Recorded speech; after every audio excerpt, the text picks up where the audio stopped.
Хүн болгон сайхан амьдарч стрессгүй гоё амьдралыг бүтээхийг хүсдэг. Тэгвэл энэ видеонд та бүхэндээ би яаж богино хугацаанд санхүүгийн амжилтанд хүрч хүссэн гоё амьдралаа бүтээх вэ гэсэн 8 алхмыг танилцуулъя гэж бодлоо. Hi, хөрөнгө оруулагч Lifelong Learner Тэмүүлэн байна. Хэрв та subscribe хийгээгүй subscribe хийгээрэй.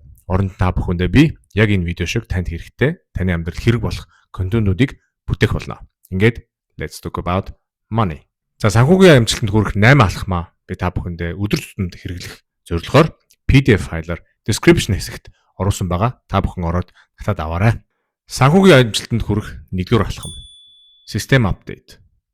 За таны смартфон чинь дор хаяж 3 сарда байн апдейт хийгээл гарч ирээл те. Ядаргаатай байдаг. За апдейт хийхгүй бол мэдээж утас чинь удаан болно, утас чинь ажиллахгүй болно. За тэгээ аюулгүй ажиллагааны гормор алдагдана те. За яг түүнтэй адилхан санхүүгийн амжилтанд хүрэхийн тулд бас бид нөр өөрийгөө апдейт байнга хийж явах ёстой байх нэ. За ерөнхийдөө сэтгэл зүгээ бэлтгэх нь байна, өөрийгөө таних нь байна. Би ер нь яах гэж амьдраад байгаа юм? Миний ер нь амьдрал ингээл болоо мó? Эсвэл надад арай өөр юм хэрэгтэй мүү? За миний яг зорилго юу юм амьдрал те? Би Ferrari унаа тийм баян болох юм уу? Эсвэл зүгээр л ингээд стрессгүй 50 амьдрах юм уу гэдгийг өөрөө мэдэж олох нь байна. За хүнд 2 амьдрал байдаг гэж нэг алдартай хүн хэлсэн байдаг. За яг одоо амьдарч байгаа амьдрал нь бас өөрөөр амьдарч болох үс амьдрал гэж 2 амьдрал байдаг гэж. За тэгээд бид нар гоё амьдралаа өөрсдөө итгүүлэх нь маш чухал юм билэ. Би тийм юм хүсмээр, тийм юм хүсэж гээ, би тэгж амьдрал, миний амьдрал тийм болох ёстой гэдгийг өөртөө тэгж итгүүлэх, манифест хийх шаардлагатай. Тэгээд өөрийгөө таньж, өөрийнхөө зорилгыг ингэж тодорхойлж иж санхүүгийн амжилтанд хүрэх ихний алхмаа хийх юм аа. За яг ийм үүнд зориулж та бүхэндээ би Napoleon Hill гэдэг хүний Think and Grow Rich гэдэг номыг унших зөвлөж байна. За энэ ном нь юу юм гэхээр ерөөсөл хамгийн гол нь өөртөө яаж сайхан амьдралыг өөртөө эхлээд толгой дотор яаж сайхан амьдралаа бий болгох уу те яаж манифест хийх үү ер нь бол санхүүгийн амжилтын basic юмнууд энэ номонд гардаг. Тэгээд энэ номыг та бүхэн авч уншаарай гэж зөвлөмөр байна. Санхүүгийн амьдралд хүрэх 2 дахь алхам status game. За бидний одоогийн амьдарч байгаа нийгэм бол хүнийг тэрчгээр нь гаднаасаа дүгндэг нийгэм. Нэг юм үг өгдөг штэ. Never judge a book by its cover гэж те. Тэгээ хүний гаднаас нь хараад дүгнж хэрэггүй. За энэ бол миний бодлоор худал үг ээ. За хүн болгон хүнийг гаднаас нь хараад дүгнэдгээ. Ардуур хойгоор нь ярьдгаа. Тийм болохоор нэг хүнд гайгүй харагдах санаатай те. Нэг гайгүй смартфонтой ч юм уу нэг гайгүй хувц өмсөд гайгийн брендинг ингээд гуталт өмсөд гайгүй ингээ машин унаад явах нь нэлбэгээ. За хэрв та санхүүгийн амжилтанд хүрэх гэж бодож байвал галуу дуурайж хөлөө хөлдөхөө яг одоо цогсох хэрэгтэй.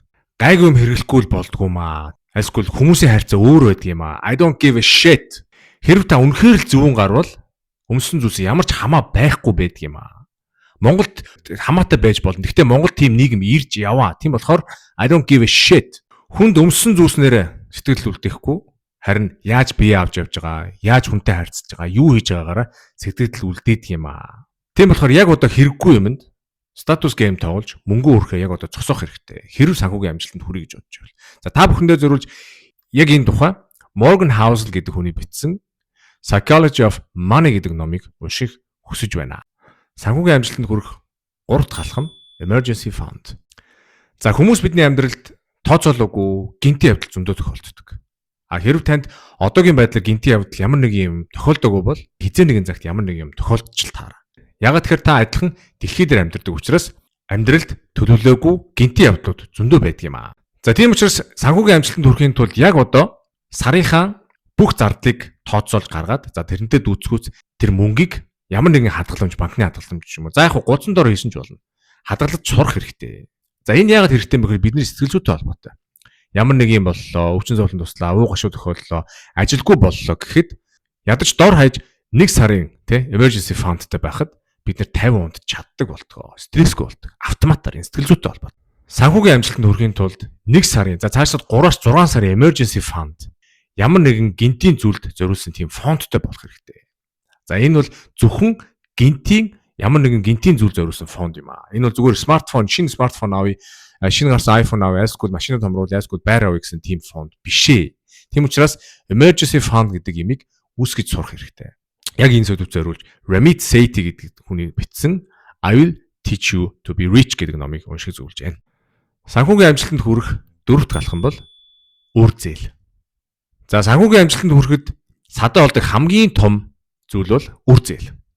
За бид нар өөрсдөө толгойг дараах байдлаар илдэг. Үр зээлгүй хүн гэж байхгүй байна. Үр зээлгүй бол болохгүй, амьдрч болохгүй байна гэж. За тэгээ яг үнэхээр хэцүү амьдрал хэцүү байгаа мөг гэдээ хараад үзэхээр надаас илүү машинтай, надаас илүү смартфонтой, надаас илүү Apple Watchтай яг ингэ болохгүй байна уу гэхээр үгүй юм аа. Үр зээлээр амьдралаа санхүүжүүлдэг зуршлаа яг одоо болох хэрэгтэй. За хизээ нэгэн цагт үр зээл гэдэг юм чинь амьдралын чинь бүх шийдвэрт нөлөөлдөг болно, бүх шийдвэрийг гаргадаг болно. За тийм болохоор санхүүгийн амжилтанд хүрэхийн тулд яг одоо үр зээлээ хамгийн их хүүтэйгээс нь эхлээд дарж сурах хэрэгтэй. Бүгдийг дарах хэрэгтэй. Ахиж бити зээл авъя, ахиж бити үр тавь. 5 жил нэг уцаа барихад 10 жил нэг машин барихад юу яахчгүй. Хүмүүс угаасаа тэгж амьдэрдэг. Санхүүгийн амжилтанд хүрэх гэж бодж ивэл эхлээд өргүү байх хэрэгтэй.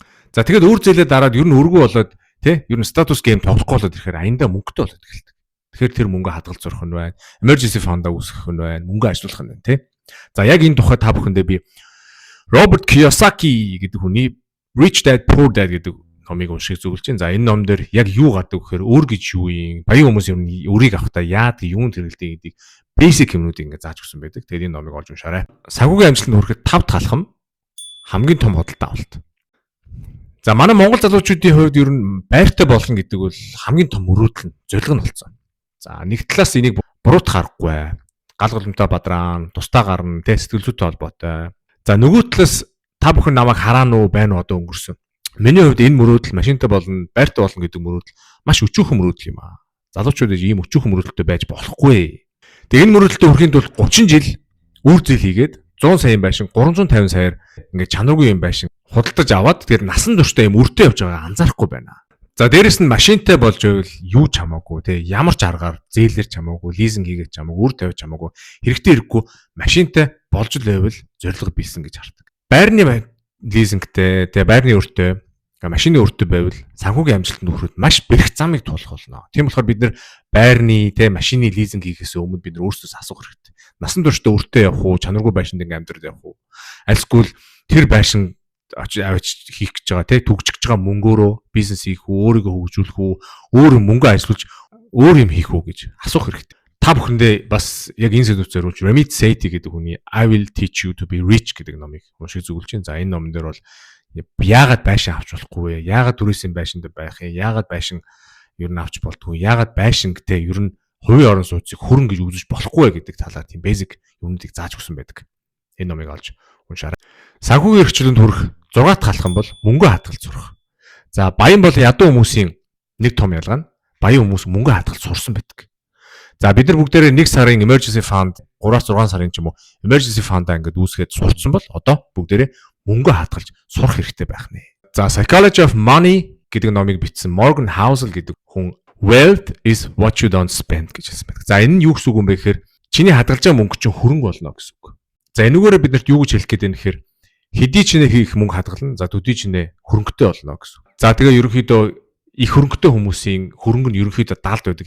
Яагаад тэгэхээр нэг хийл гаргаад байдаг мөнгөө дандаа хадгалж идэг үрдгүү учраас гэж хэлсэн байдаг. За тэгээд бидний санхүүгийн амжилтанд хүрэх 6 дахь алхам бол ерөөсөө бид нэр мөнгө хадгалж сурах хэрэгтэй. Санхүүгийн зорилго гаргаад тэрэндээ мөнгө хадгалж сурах хэрэгтэй маа. За яг энд зөвлөж та бүхэндээ би Morgan Housel гэдэг хүний Same as Ever гэдэг номыг уншиж зөвлөж байна. За энэ дээр бол маш одоо мөнгөний сэтгэл зүй, яагаад бид нар мөнгө хадгалдаггүй юм, яагаад хүмүүс бид нар мөнгөний одоо янз бүрийн тийм сэтгэл зүйтэй, янз бүрийн тийм шийдвэрүүдийг гаргадаг юм бэ гэсэн айгүй гоё ном болсон байгаа.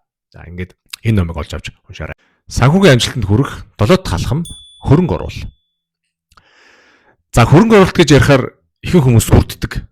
За том банкир, танил талтай, мэдлэгтэй, өргөн мэдлэгтэй, тийм мэдээлэлтэй хүн хөрөнгө оруулна гэж боддог. За үгүй маа. За өнөөгийн амьдарч байгаа бидний нийгэмд бол хүн болгон за нөгөө нэг гоё iPhone Pro Max-араа дамжуулаад дэлхийн ямар ч зах зээлд хөрөнгөний зах зээлд оролцох боломж бүр нэгдсэн байгаа. За тэгээ бид нар өөрсдөө бас их толгоогоо илэх дуртай 20-той байхдаа эхлэх байсан. 30-той байхдаа эхлэх байсан. 40-той байхдаа эхлэх байсан. Одоо яг тэ тэргүй цагийг ухрааж болохгүйгоос хойш яг одоо эхлэх хэрэгтэй. Хизээч юм оройтойгоо байдаг. Маргааш биш, мөнгөтэй болохоороо биш, сурахаараа биш, яг одоо эхлэх хэрэгтэй. Яванда сурдаг юм байгаа шүү. За яаж эхлэх вэ гэхээр ерөөсөө $100 ч юм уу, 100 мянгаар ч юм уу нэг хувьцаа аваад үз. Тэгээ хөрөнгөний зах зээл яаж ажиллах юм байна гэдгийг харна. Хөрөнгөний зах зээлийн савлгааг мэдэрнэ. Тэр савлах болгонд би тэгээ миний мөнгөний сэтгэл зүй яаж реакц үзүүлж байна, би яаж ийн гэдгээ мэдэж аавна, өөрийгөө таньж аавна, хөрөнгөний зах зээлтэй танилцсан. За тэгээд ингээд аяндаа ингээд сураад мэддэг болоод ирэхээр мөнгө өсгөөд тэгээд хөрөнгөний зах зээлээс үр шимийг хүртдэг болно. За яг энэ тухай та бүхэндээ би Tyler Larimore гэдэг хүний бичсэн The Boglehead's Guide to Investing гэдэг номыг уншиж зүгэлж байна. За энэ дээр юу гардаг вэ гэхээр ерөөсөө л ямар нэгэн мэргэжлийн өгүүлэлэг байхгүй. Ерөөсөө л хөрөнгө оруулахад юу шаардлагатай вэ? Юу хийх ёстой вэ? Яаж эхлэх вэ гэдэг бүх юм нэг нэнгүү детальчлаад бичиж өгсөн байна. Яг та бид нар шиг адилхан анх эхэлж байгаа те мэдгүй хүмүүст. Яаж эхлэхээ мэдгүй байгаа хүмүүст ерөөсөн тийм ном юм аа. Ингээд энэ номыг та бүхэн авч уншаа. Санхүүгийн амжилтанд хүрэхэд 8 дахь алхам гоё амьдр. За мөнгө хадгал, хөрөнгө оруулалт, өөрийгөө хөгжүүл гэх дандаа гурай бай, бэлэн гомид, лифтэн цав гэсэн үг биш ээ. Дуртай амьд мөнгөө зарцуул. Тэрэнд ихтэй жил болгон шинэ iPhone зээлэр ав гэсэн үг биш шүү. Юм үзэж нүд тайл, бусад хүмүүстээ уулз, гоё ном унш, англи хэл сур, өөрийгөө хөгжүүл. Нөгөө талаас эсэргээрээ дургүй юмдаа мөнгөө хадгалж сураа.